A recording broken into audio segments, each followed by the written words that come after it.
An urgent task. The US splurges on defense spending while calling on Taiwan to take its own protection seriously.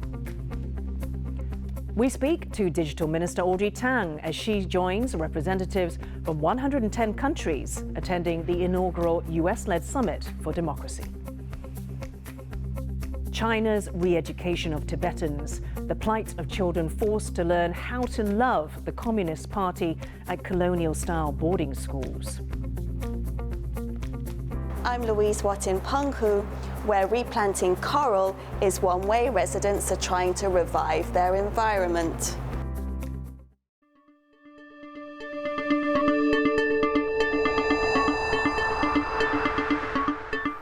A warm welcome to TaiwanPlus News. I'm Yin Khvat. Strengthening Taiwan's ability to defend itself is a, quote, urgent task. Those are the words of a top US official at a Senate hearing calling out China's increasingly aggressive posturing.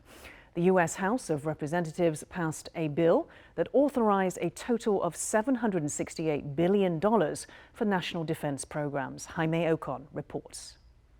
中华民国空军广播，位于台湾西南空域高度4000公尺的中共军机，注意，你已进入我空域，影响我飞航安全，立即回转脱离。 Exchanges like these between the Chinese and the Taiwanese Air Force are becoming the norm. Only 9 days into December, and already 23 Chinese fighter planes have entered Taiwan's air defense zone. Tensions between the two countries are at their highest in decades, and Taiwan's national defense minister has said that China would be capable of mounting a full-scale invasion by 2025. The United States is going to take every action that we can take from the point of view of both deterrence and diplomacy to make sure that the Taiwan scenario you just described never happens. The U.S. has increased its defense budget to $768 billion, with more than $7 billion dedicated to a Pacific deterrence initiative. This would mean more destroyers, missile defense systems, F-35s, and other military assets, all aimed at securing the Indo-Pacific region and deterring Chinese aggression. But there was no direct mention of Taiwan in the 18-page U.S. document.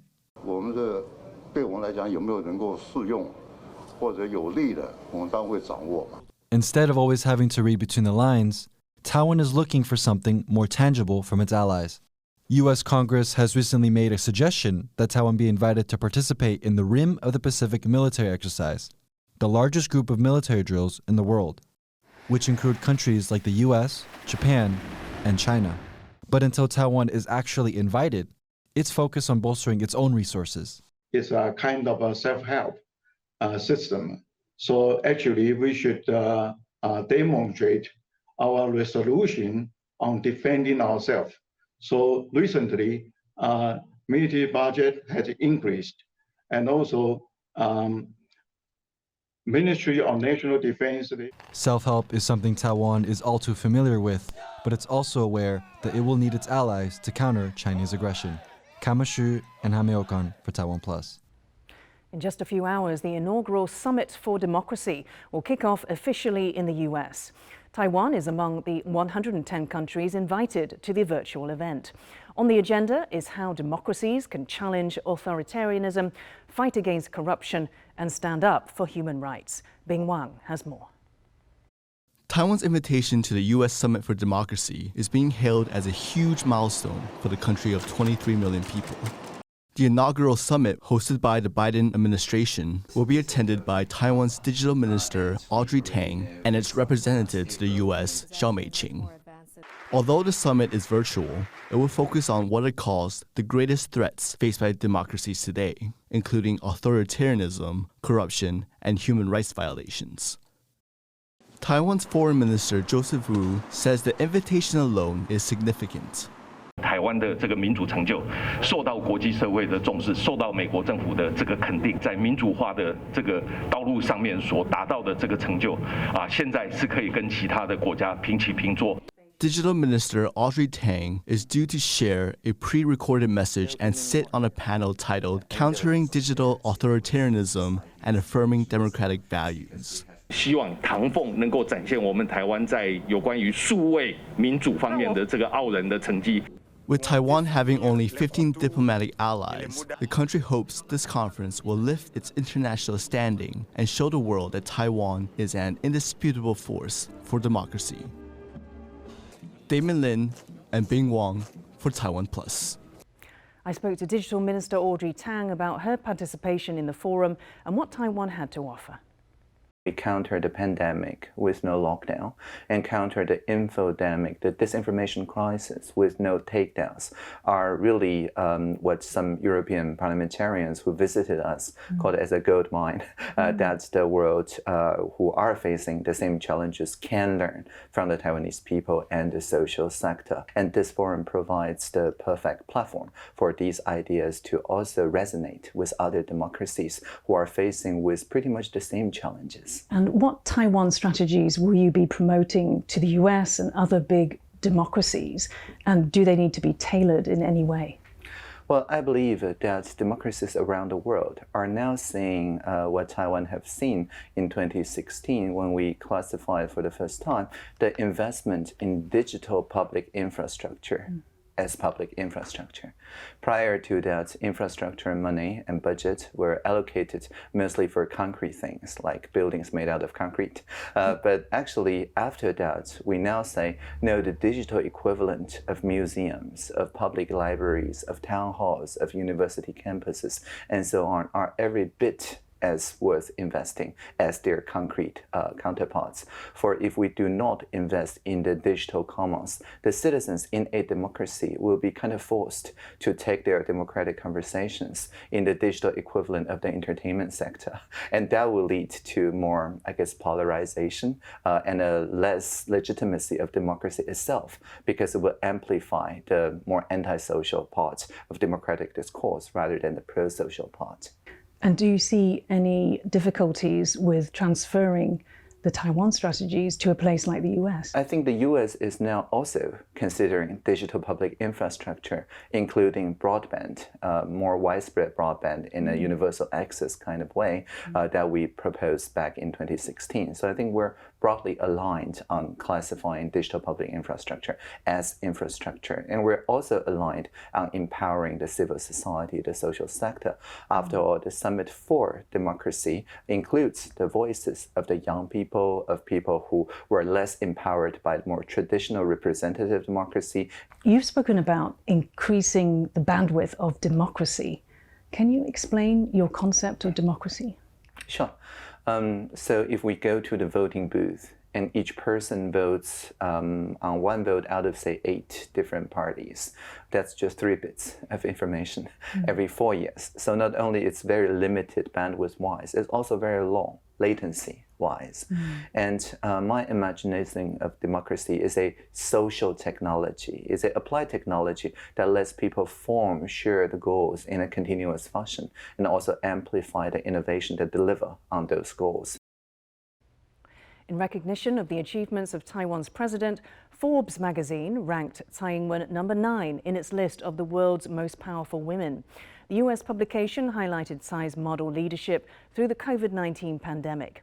Forbes noted that she became Taiwan's first female and unmarried president when she was elected in 2016. It also underlines that her re-election in 2020 was seen as a rebuke to Beijing's efforts to control the island.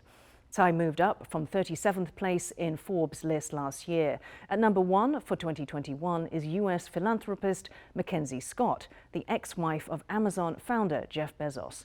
And in second place, US Vice President Kamala Harris. Canada has joined a growing chorus of nations in a diplomatic boycott of the Winter Olympics to send a message to Beijing on human rights. For the past many months, we've been in conversation with partners and allies around the world on the issue of the Beijing Olympic and Paralympic Games.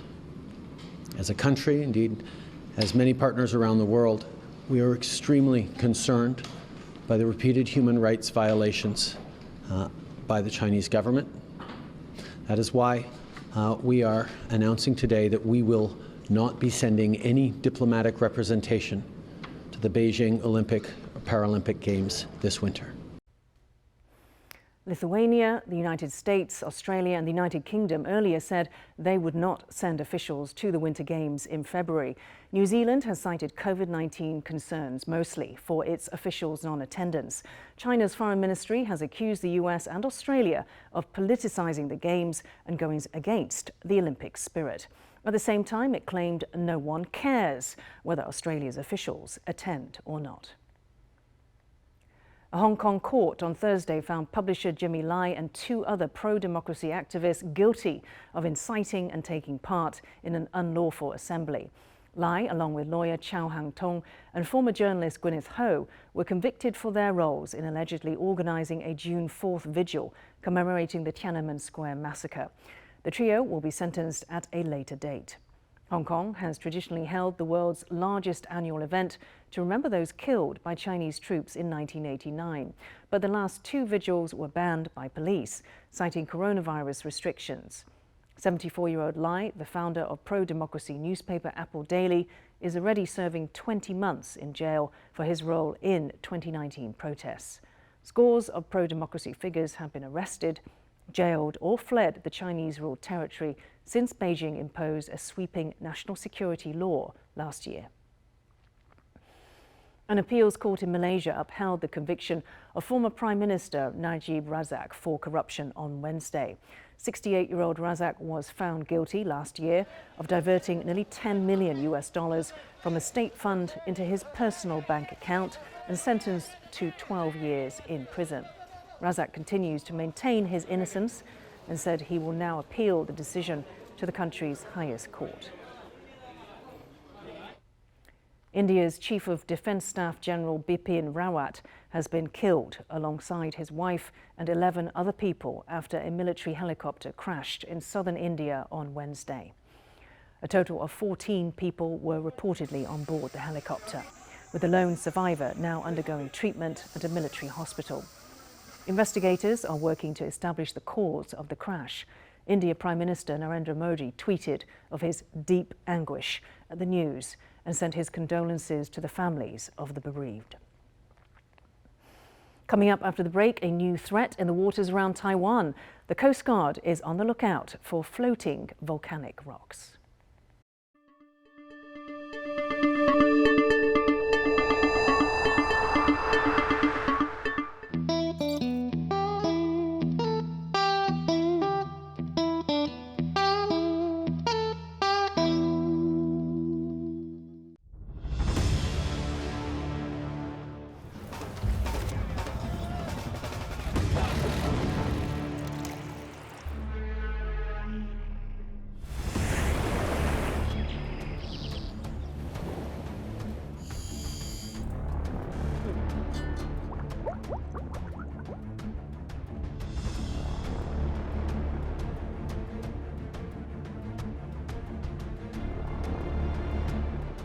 Thanks for watching TaiwanPlus. Follow today's top stories from Taiwan and around the world by downloading the TaiwanPlus app.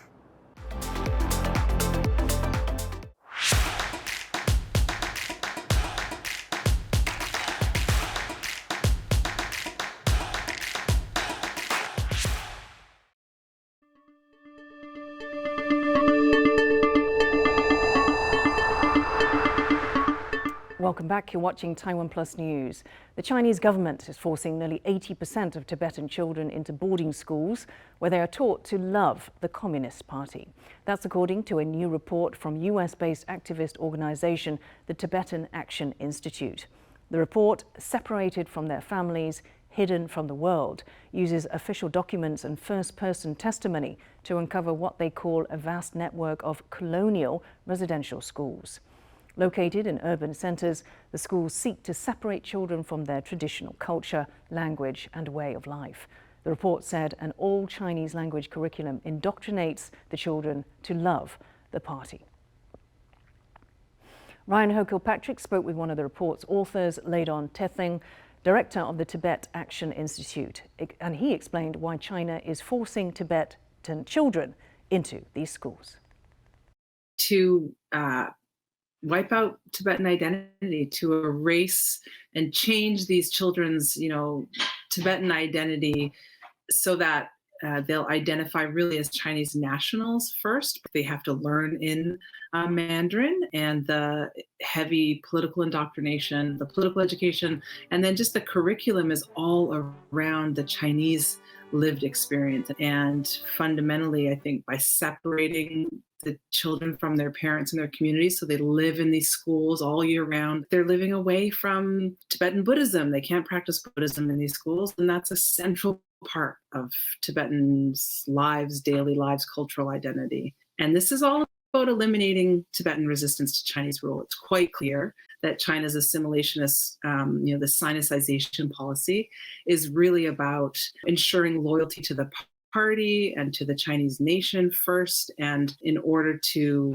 get rid of the Tibet problem and the Uyghur problem as they see it. How long have these schools been around for? Is there a catalyst that we can trace this campaign back to, such as the 2008 protests or Xi Jinping's rise to power? I think you can really trace the rise of this policy to 2008 and to Xi Jinping's rise to power. So after the 2008 uprising and protests swept across all of Tibet, the Chinese authorities really started to rethink the sort of semblance of regional ethnic autonomy, respect for this diverse identity, Tibetan cultural identity within China. And they started to rethink whether this made sense for Tibetans for Tibetans to be allowed to be different. And when Xi Jinping came to power, I think he obviously was convinced that this was the way to eliminate this difference. I hope what we can see now with this report and the picture we have been able to piece together of what's happening right now to at least 800 to 900,000 Tibetan children, accounting for at least nearly 80% of all Tibetan students. This is a horrific picture of cultural annihilation, of really insidious campaigns to targeting Tibetan identity, targeting children. I can't imagine how horrific it must be to have to send your child so young and so really unable to defend for themselves away to boarding school with really no choice in the matter, because there are no local alternatives, and the government makes it impossible. There's nothing you can do but comply without getting fined or more serious threats if you really try to resist. The winners of this year's National Award for Arts have been announced. National novelist Ping Lu won in the literature category, while independent filmmaker Wang Mingzhuan won the Visual Arts Award. Veteran Taiwanese actor and Golden Horse winner Sylvia Chang won in the film category. The National Award for Arts recognizes outstanding contributions to the arts in Taiwan. It was established in 1997 and has been presented every 2 years since 2015. NBA was the most searched word on the internet in Taiwan this year. That's according to a list published by Google. In second to fourth place were pandemic, vaccine booking, and 1922. 1922 is the hotline number for Taiwan's Center for Disease Control. It's also the government website for making a vaccine appointment. Observers say NBA likely took the top spot because the season's playoffs coincided with lockdown restrictions earlier this year. The most searched person of 2021 was badminton ace Dai Ziying. Dai took silver for Taiwan in the women's singles event at the Tokyo Olympics in August. Google's list covered searches from December 1st, 2020 to the end of November. Taiwan's Coast Guard is keeping a close eye on volcanic debris off the country's east coast after an underwater eruption in August caused concerns that the floating rocks may pose a danger to passing vessels. TaiwanPlus reporter Ed Moon has more. Volcanic rock drifts off the coast of eastern Taiwan, causing a headache for local fishermen. 引擎吸入火山浮石，恐怕造成机械故障。 After an underwater eruption near Japan's Ogasawara Islands in August, volcanic debris started traveling thousands of miles on ocean currents. 3 months later, these rocks began appearing off the Taiwan coast. The government quickly responded to the danger. 国家海洋研究院进行洋流数值的模拟，海巡署这边也启动了无人机空拍、船艇巡查以及相关的岸际搜索。此外，也配合空勤总队空中巡逻的勤务来监控。那未来我们海洋保育署也会适时的进行采水检测。 Surveys indicate that the ocean currents will carry the rocks farther north along Taiwan's east coast. Local fishermen are worried not only about the navigational hazard, but also about the potential for ecological damage. 洄游性的鬼头刀竟然吃了那一些湖屎，钓起来了时，你竟然伊个会吐出来。我感觉这对咱的这个海洋生态吼嘛有介大的这个吼危害啦。On Taiwan's Green Island, home to a vibrant marine ecosystem and many endangered species of coral, volunteers are hard at work clearing volcanic rock from the coastline. Local governments have been promised subsidies to help deal with the problem, but it may be some time until the extent of any damage becomes clear. Klein Wang and Ed Moon for TaiwanPlus. Where do you think your garbage ends up? It could be on the other side of the world. That's what children in Penghu have found out as they do a unique beach cleanup and demonstrate the importance of cutting down on plastic waste, as Louise Watt reports.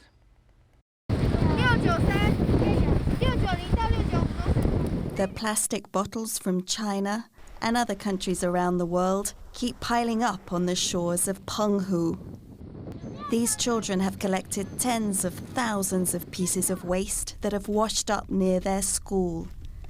And unlike most beach cleanups, they know exactly where it comes from. 大多都是来自我们台湾跟中国大陆，有一些是比较远的国家来的，就是觉得很肮脏，然后看到了很不舒服，想要就是叫大家一起来帮忙捡垃圾。They've learnt how to identify its origin through barcodes. Taiwan, Japan. The first three numbers are a country code. 480 means the company that made it is based in the Philippines, and 471 is for Taiwan. The students from Penghu's Heheng Oceanic Experimental Primary make a note of the origin of the pieces they pick up. Over a nearly 2-year period, they found that 74% comes from China and 17% from Taiwan. Smaller amounts come from South Korea, Japan, Vietnam and other Southeast Asian countries. But they have also found waste from as far away as the US, United Arab Emirates, Spain, Australia and even Cyprus. Most of what washes up on Taiwan's shores is plastic. 如果把垃圾丢进海里面，它变成小小颗的塑胶为例，然后被鱼吃掉，然后大鱼吃小鱼，然后结果我们吃大鱼，然后又回到我们身上。The waste ends up here too. They have collected so much their school is filled with artwork, made from boys from China, hot air balloons, Russian dolls, and even a Mickey Mouse. And outside, fish crafted from hundreds of bottle tops. But teachers say there is a bigger lesson behind their cleanup efforts.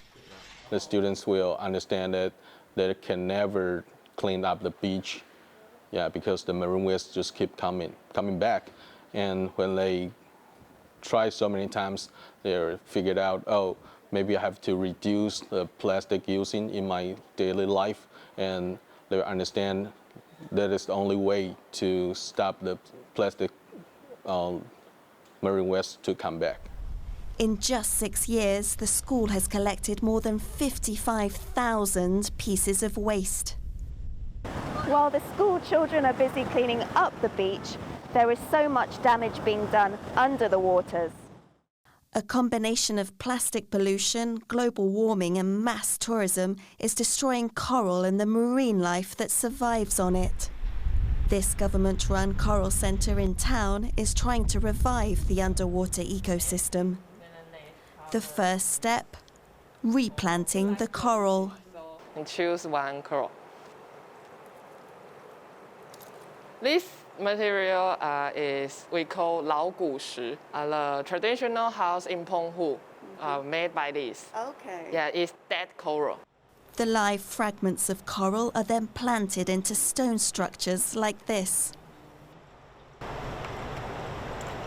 The triangle is stable on the seabed, and the two sides coral can get the sunlight. It's a demonstration of what the divers are doing underwater. After about 3 years, they can grow to look like this. Thousands of these triangles are in Penghu's waters. Coral reefs take up less than 1% of the world's ocean floor, but sustain an estimated 25% of marine life. And one of the biggest threats to their survival is plastic waste. Environmentalists say at least 14 million tons of plastic end up in our oceans every year. And these children are doing what little they can to counter it. 经过我们这几年的一个净滩的一个课程，我们发现小朋友他对于塑胶垃圾的一个使用，他会有一个觉知。譬如说，他们之前去 7买东西的时候，他们就说：“我不要拿那个吸管，或是我不要拿一次性的塑胶袋。”啊，第二个就是说，他们在日常生活当中，比如说我们去外面做户外教学，他们小朋友就自然而然，他们就拿他们的环保杯。After the cleanup, the beach looks more like the stunning image of Penghu that the islands are known for. The children say they have learnt an important lesson. But unless it's one the rest of the world grasps too, they will soon be out here again, picking up the pieces. Patrick Chen and Louise Watt for TaiwanPlus. Thanks for watching TaiwanPlus News. I'm Yin Khvat. We leave you with images of the centuries-old burning devil tradition in Guatemala to kick off this year's Christmas season. For more stories from Taiwan and around the world, please download the TaiwanPlus app. Stay safe and see you next time.